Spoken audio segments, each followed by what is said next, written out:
एक छोटे से गांव में मोहन नाम का एक गरीब किसान रहता था। मोहन बहुत ईमानदार और मेहनती व्यक्ति था। वह दिन रात खेतों में काम करता था, लेकिन उसके पास उतनी फसल नहीं होती थी कि वह अमीर बन सके।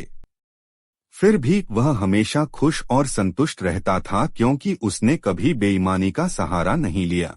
एक दिन मोहन खेत से वापस लौट रहा था जब उसे रास्ते में एक चमकती हुई पोटली दिखाई दी। उसने पोटली उठाई और उसे खोला तो पाया कि उसमें सोने के सिक्के भरे हुए थे।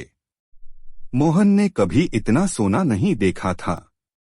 वह जानता था कि इन सिक्कों से वह अपनी गरीबी दूर कर सकता है, लेकिन वह यह भी जानता था कि यह सोना उसका नहीं है।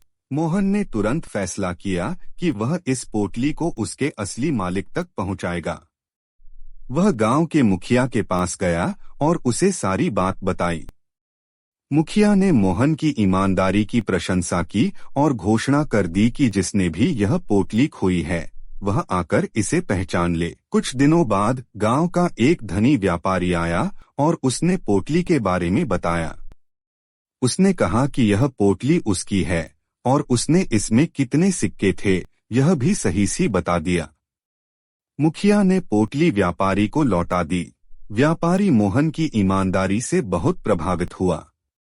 उसने मोहन को इनाम के तौर पर कुछ सिक्के देना चाहा, लेकिन मोहन ने यह कहते हुए मना कर दिया कि उसने सिर्फ अपना कर्तव्य निभाया है। व्यापारी ने मोहन की यह बात सुनी और उसे कुछ भी लेने के लिए मजबूर नहीं किया, लेकिन उसने यह वादा किया कि वह हमेशा मोहन की मदद करेगा जब भी उसे जरूरत पड़ेगी। मोहन अपनी ईमानदारी से खुश था और गांव के लोग उसकी प्रशंसा करने लगे।